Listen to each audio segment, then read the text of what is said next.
ആര്യയെ നായകനാക്കി മനു ആനന്ദ് സംവിധാനം ചെയ്യുന്ന തമിഴ് ചിത്രമായ മിസ്റ്റർ എക്സിലെ ആക്ഷൻ രംഗങ്ങൾക്കായി താൻ നടത്തിയ വെല്ലുവിളികൾ പങ്കുവച്ച് നടി മഞ്ജു വാര്യർ. കഴുത്തിനേറ്റ പരുക്കും ഭക്ഷ്യവിഷബാധയും അവഗണിച്ചാണ് ചിത്രത്തിലെ അതിസാഹസികമായ സ്റ്റണ്ട് സീനുകൾ പൂർത്തിയാക്കിയതെന്ന് താരം വെളിപ്പെടുത്തി. സ്പൈ ആക്ഷൻ വിഭാഗത്തിൽപ്പെടുന്ന ഈ ചിത്രത്തിൽ മഞ്ജു വാര്യർക്കും നിരവധി ആക്ഷൻ രംഗങ്ങളാണുള്ളത്. ചിത്രത്തിലെ ആക്ഷൻ രംഗങ്ങൾക്കായി നടത്തിയ കഠിനമായ തയ്യാറെടുപ്പുകൾക്കിടയിലാണ് പരിക്കേറ്റതെന്ന് മഞ്ജു പറഞ്ഞു. മഞ്ജുവിന്റെ വാക്കുകൾ ഇങ്ങനെ: മുൻപ് പ്രതി പൂവൻകോഴി പോലെയുള്ള റിയലിസ്റ്റിക് ആക്ഷൻ മാത്രമേ ചെയ്തിട്ടുള്ളൂ. തുനിവിയിൽ തോക്ക് പിടിച്ചുള്ള സീനുകൾ ഉണ്ടായിരുന്നുവെങ്കിലും പൂർണ്ണ രൂപത്തിലുള്ള ആക്ഷൻ ചെയ്യുന്നത് ഈ സിനിമയിലാണ്. ഷൂട്ടിങ്ങിന് മുൻപുള്ള റിഹേഴ്സൽ അല്പം കൂടിയതോടെ കഴുത്തുടുക്കി.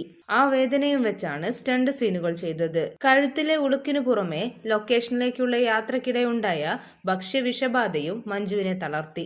തൂത്തുക്കുടിയിലെ ഷൂട്ടിംഗ് ലൊക്കേഷനിലേക്ക് പോകുന്നതിനിടെ വഴിയിൽ നിന്ന് കഴിച്ച ഭക്ഷണം വിനയാവുകയായിരുന്നു. പരുക്കൊരു വശത്തും ഭക്ഷ്യവിഷബാധ മറുവശത്തും. ഇതിനിടയിലാണ് സ്റ്റണ്ട് സീനുകൾ അഭിനയിച്ചത്.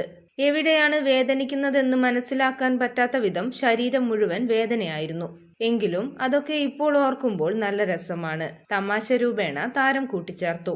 ശാരീരികമായി നേരത്തെ തന്നെ നടത്തിയ തയ്യാറെടുപ്പുകൾ ഇത്തരം വെല്ലുവിളികളെ അതിജീവിക്കാൻ സഹായിച്ചുവെന്നും മഞ്ജു പറഞ്ഞു. കൂടുതൽ വാർത്തകൾക്കും വിശേഷങ്ങൾക്കുമായി ഈ ചാനൽ സബ്സ്ക്രൈബ് ചെയ്യുക.